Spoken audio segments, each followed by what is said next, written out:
Sir, yung sa service po sa amin ng aircon, naglilinis, ay kada linis pinapalitan ang freon. At sabi para daw lagi itong malamig at hindi daw mag-expire o mapanis. Totoo po ba ito? Ano po ang masasabi nyo tungkol dito?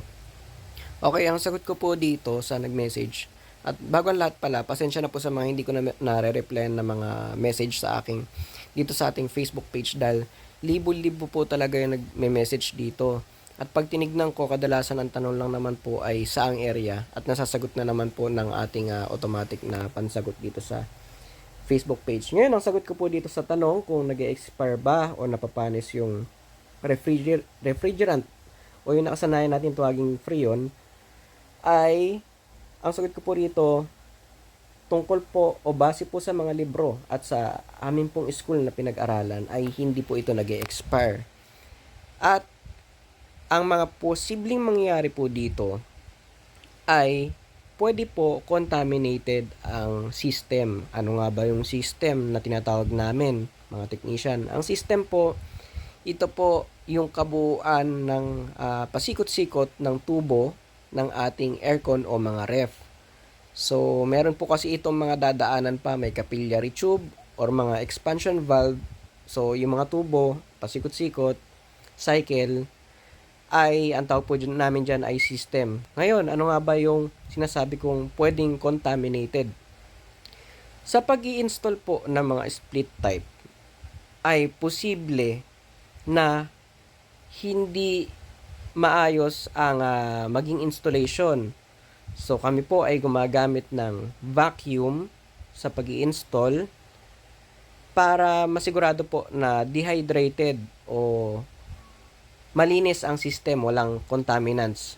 Paminsan po, lalo na sa mga under construction na mga buildings o mga bahay at naisasabay ang installation, ay gumagamit din po kami ng nitrogen pang flushing ng tubo bago mag vacuum. Bakit? Para po sigurado na walang mga debris o mga alikabok o kung ano na sumama sa tubo. Dahil ang mga ito po ay pwedeng maging contaminants o makasagabal sa ating refrigeration cycle o sa system ng ating aircon. So, dapat po ito ay linis na linis, walang hangin, walang tubig, walang kahit ano na sumama sa loob pag kami po ay nag-i-install. So, yun po ang pwedeng makaapekto kaya bumababa ang efficiency ng ating mga aircon. So, yung mga contaminants. So, minsan, yung mga iba sinasabi na, bakit ganun nung pinalitan yung freon ng aming aircon ay gumanda naman yung lamig. So, posible po iyon yung sinabi ko. Posible na yung huli pong humawak ay contaminated ang nangyaring pag-i-install. Posible lang po hindi ko po ito sinasabi na yun talaga ang nangyari. Sa mga possibility po yung sinasabi ko. At ano pa ba? Kung nag-expire, hindi po ito na-expire. Kung malinis na malinis at tama yung proseso ng pagkakagawa, ay pwede pong tumagal ang inyong aircon o split type aircon ng napakatagal na panahon. Basta wala pong leak. So yun po ang lagi kong pinapaliwanag. Yung leak po, pagka nagkaroon ng tagas, ay syempre tatagas ang ating refrigerant.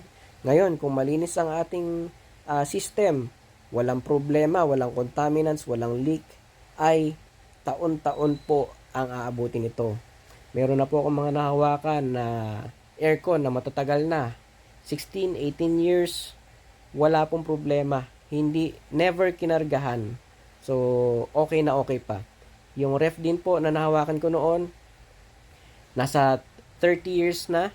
So, wala pong naging problema sa refrigerant o hindi rin kinargahan. Ang naging problema lang po nung ako nang humawak ay nginat-ngat ng mabait ang wiring. So, yun lamang po. Sana nakapagdagdag ako ng kaunting knowledge sa inyo at nakatulong. Pagpasensyahan nyo na po at ako ay nakahiga dahil nagpapahinga lang ako ng konti. Meron po akong ginawa.